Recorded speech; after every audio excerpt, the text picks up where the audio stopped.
Hello. Ah, Feeling mo pa. Magandang araw mga kapiso Wi-Fi.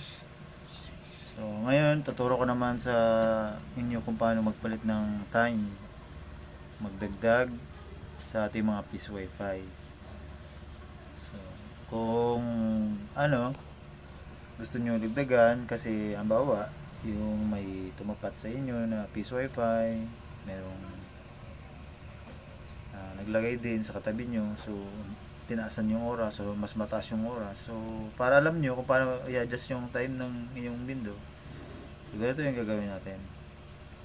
Sundan nyo lang to. Una, kukulik po tayo sa window natin, sa wifi ng ating sa wifi ng ating piso wifi ng window. Sorry, nabubulbul tayo. So,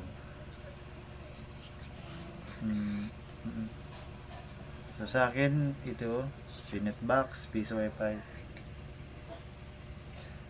Ito may QLT, connect tayo dyan. For example, sa ganyan din sa inyo, ganyan lang gagawin nyo. Kukunik ko yung una, then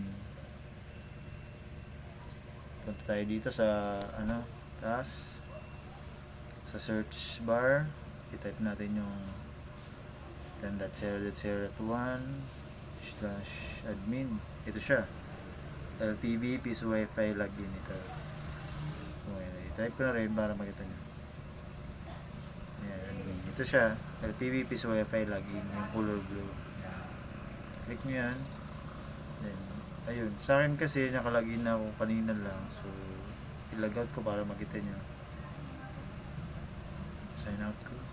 So ganyan siya, unang lalabas sa screen. So ang gagawin nyo, type nyo yung username kung ano ba yung lagay nyo. Sa akin kasi admin, tapos ito yung password ko. Sa inyo magkakaiba rin tayo, kung ano yung password ng inyong window, ganun ganun lang, ilagay nyo lang, tapos pinito yung sign in. So ganyan. Yung iba nga pala guys, may mga captcha pa yun. Sa akin kasi tinanggal ko dito.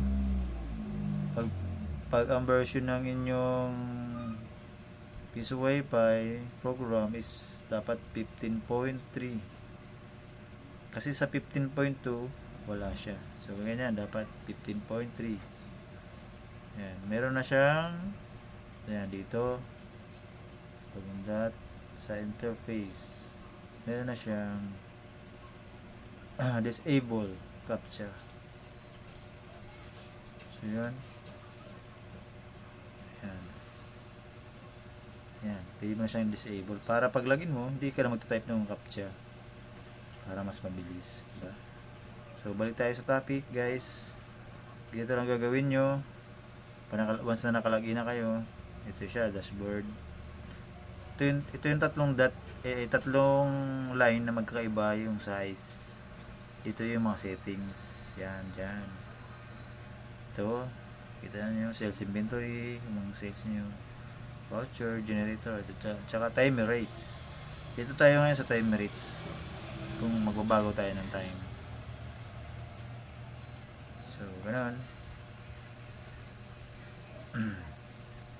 Dito lalabas siya, di ba? Time rates. So punta kayo dito, pindutin niyo tong plus, then zoom out ko lang dito sa action, yung tatlong dot. Ito yung tatlong dot, tapat na action.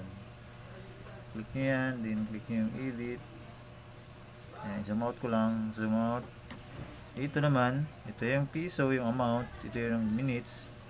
Dito mo babaguhin kung ilang minutes yung gusto mo, kung gusto mo 10 minutes lang or 5 minutes lang. Yan, ganun lang, napakadali. Sa akin kasi hindi ko na babaguhin, 15 minutes lang siya. So pagkatapos nyo yung baguhin, pindutin nyo tong edit, yan sa baba, edit, then mag save na yan. So sa akin hindi ko na siya pipindutin kasi para hindi na mabago yung amount, close ko lang siya. So ganoon, mag save na yan. Kung ano lang yung lagay ko dito, magbabago na yan yung minutes. Tapos pindutin nyo yung minus para magbalik siya sa ganun. Ang bawa sa 5, ganun din gagawin nyo, paulit-ulit lang. Dito naman sa 5, hours na siya, di ba? Hour. Ayan, 4 hours sa akin, 4 hour. Ang 5 pesos ko. So, ganun, pipindutin yung plus kung gusto nyo baguhin. Pinutin yung action, yung tatlong dot, tsaka yung edit. Then, punta kayo dito. Ayan, nandito na sa hour. Ayan. Kung gusto nyo gawing 5 or 6, depende sa inyo guys. So, ganun lang. Napakadali sa akin kasi hindi ko na babaguhin. Kaya, close ko na lang. Ayan din sa 10. Dito yung plus, yung action, yung tatlong dot, yung edit. Then, hour. Ayan, sa akin kasi 9 hours. Then, nilagyan ko siya guys na expiry. Ayan, dyan. Itinatype lang yan. Kung gusto mong makita sa portal ng iyong Peace Wi-Fi, yan, 2 days expiry sa akin. Ayan, dito siya, pipinutin mo itong expiry. Ito. Ayan, pinutin mo yung expiry. Then, lagay mo siya dito sa days. Lagay mo siya ng, kung ilang gusto mo, pwede mong gawing 3 days. Sa akin kasi 2 days lang, kaya ganun lang. Then,